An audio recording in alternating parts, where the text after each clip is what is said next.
आप सभी को नमस्कार। आज इस प्रेस कॉन्फ्रेंस में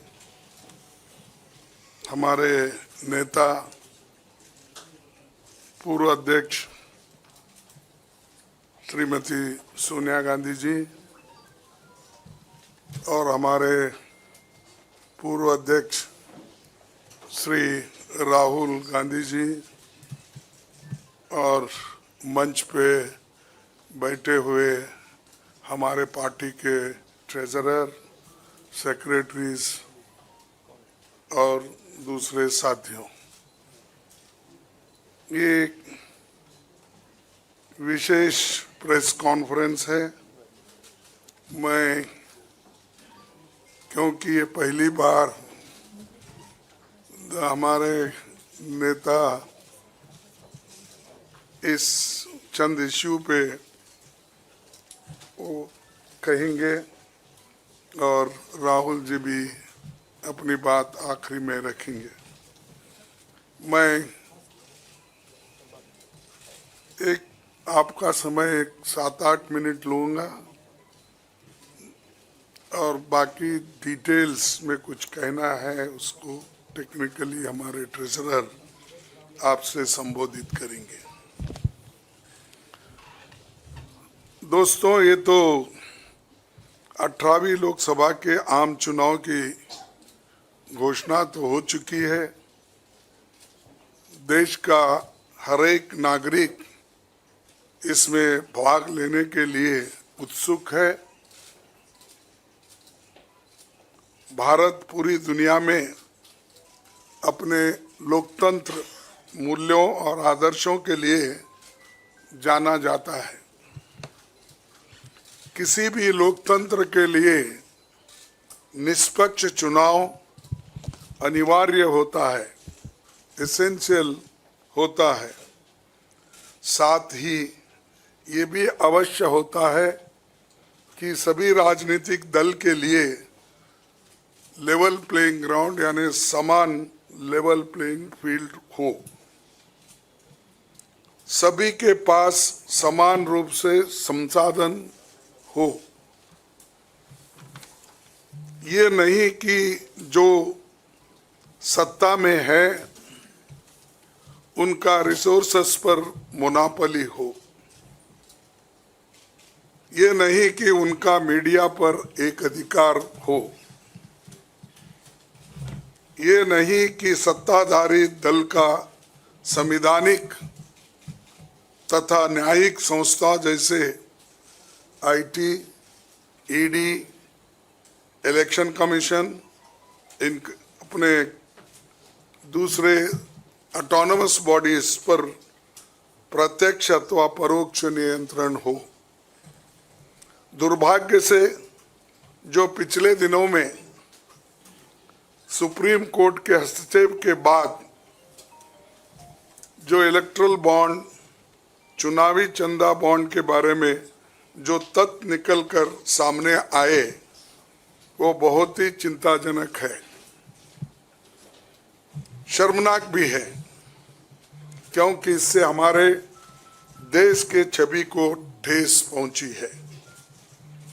हमारे देश ने पिछले 70 सालों में निष्पक्ष चुनाव और स्वस्थ लोकतंत्र की छवि बनाई थी, उस पर प्रश्न चिन्ह आज उठ गया है।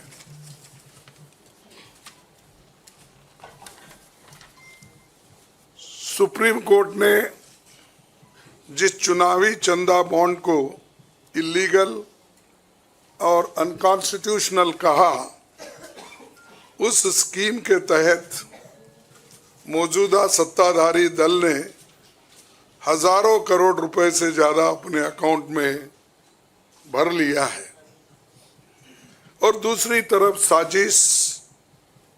साजिशन मुख्य विपक्षी दल का बैंक अकाउंट फ्रीज कर दिया गया है ताकि हम पैसों के अभाव में बराबरी से चुनाव ना लड़े और ना लड़ पाए, ये सत्ताधारी दल द्वारा एक खतरनाक खेल है। इसके दूरगामी प्रभाव होंगे, क्योंकि अगर डेमोक्रेसी को इस देश में बचाना है तो लेवल प्लेइंग ग्राउंड होना चाहिए। ऐसा भी नहीं होना, चंद देशों में चुनाव हो रहे हैं, 99% वोट एक ही आदमी ले रहा है। ऐसा आपको तो मालूम हो गया रिसेंटली किन किन देशों में ऐसा हुआ है। तो ये सत्ताधारी दल द्वारा एक खतरनाक खेल खेला गया है। इसके दूरगामी प्रभाव होंगे, पर यह स्पष्ट है कि इस तरीके से किसी राजनीतिक दल को असहाय बनाकर चुनाव लड़ने में बाधा उत्पन्न कर और फ्री एंड फेयर इलेक्शन कभी नहीं कहा जा सकता। देश की जनता, एक आम नागरिक एक देख सकता है कि बीजेपी ने चुनावी चंदा बॉन्ड से 56% पैसे हासिल किए हैं, वहीं कांग्रेस को 11% ही मिले हैं। और ये वो पैसे जो बॉन्ड से बीजेपी ने लिए हैं, इसके अलावा जो कैश में इनके पास आता होगा तो कोई अकाउंट ही नहीं है। आप इनके खर्चे देखिए, हर तरफ इनका एडवर्टाइजमेंट लगा है और एडवर्टाइजमेंट में भी मोनोपोली बना ली है। प्रिंट मीडिया हो, टीवी हो और सोशल मीडिया हो, इनका बहुत डोमिनेशन है। लेकिन इतने पैसे एक पार्टी जमा कर सकती है, हिंदुस्तान के 70 साल के डेमोक्रेटिक व्यवस्था में ऐसा कोई नहीं किया। ये पहली बार ये सरकार अनेक ढंग से पैसे आज उठा रही है और इनके 5 स्टार ऑफिसेस से बड़े बड़े हर जगह आप देखिए, और 4-4, 5-5 फ्लाइट एक मीटिंग को जाते हैं और उनके पीछे और 2-4 जाते हैं। एक मीटिंग का इतना खर्च होता है तो शायद ही कोई पार्टी, अपोजिशन पार्टी उसका 10% भी नहीं कर सकती मुकाबला।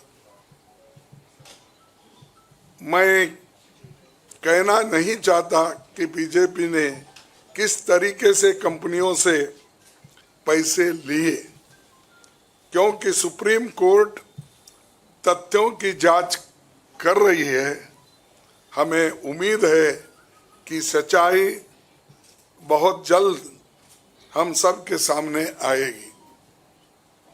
और अंत में मैं देश के संवैधानिक संस्थाओं से अपील करता हूं कि अगर वो फ्री एंड फेयर इलेक्शन चाहते हैं तो हमारी पार्टी को बगैर किसी रोक टोक से बैंक अकाउंट्स का इस्तेमाल करने दे, और जो इनकम टैक्स का क्लेम है वो अंततः कोर्ट के निर्णय के अनुसार सेटल हो जाएगा।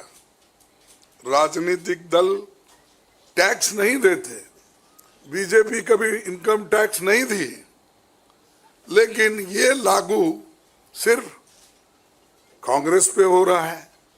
कोई पॉलिटिकल पार्टी इनकम टैक्स के दायरे में नहीं आते, सच है ना? सेटल हो जाए। राजनीतिक दल नहीं आते, बीजेपी ने कभी नहीं दिया अकाउंट। इसके बाद भी अगर हमसे ये मांगा जा रहा है तो हम न्यायालय के अंतिम निर्णय का इंतजार कर रहे हैं, क्योंकि हम चाहते हैं कम से कम न्यायालय तो इस बात को देखे, कानून को देखे, रूल ऑफ लॉ और गवर्नेंस जो संविधान के तहत होता है उसके तरफ तो ध्यान दे दो, क्योंकि आज वो हुकूमत में है, कल दूसरी पार्टी आएगी। लेकिन हमको ये लेवल प्लेइंग ग्राउंड जो हमने पहले से बनाया था, नेहरू जी से लेकर हम 89 और बाकी के लोग भी, जब इवन वाजपेयी थे उस वक्त भी ऐसा नहीं था। लेकिन यहाँ ये 18वीं लोकसभा का चुनाव जो हो रहा है, इसमें हम सब देख रहे हैं, ये कुचल रहे हैं, सप्रेस कर रहे हैं और हमको चुनाव लड़ने के स्थिति में वो नहीं छोड़ना चाहते हैं और पैसे को तंग तबाह करके वो एक तरफा इलेक्शन कर लेना चाहते हैं। लेकिन लोग भी होशियार है, इसको जानते हैं और लेवल प्लेइंग फील्ड बने रहने के लिए ये उनके जो बाधक है और जो हमारे अकाउंट्स फ्रीज किए हैं वो तत्काल उसका रिलीज होना चाहिए और हमको चुनाव में डेमोक्रेसी और संविधान को बचाने के लिए लेवल प्लेइंग ग्राउंड होना चाहिए। धन्यवाद।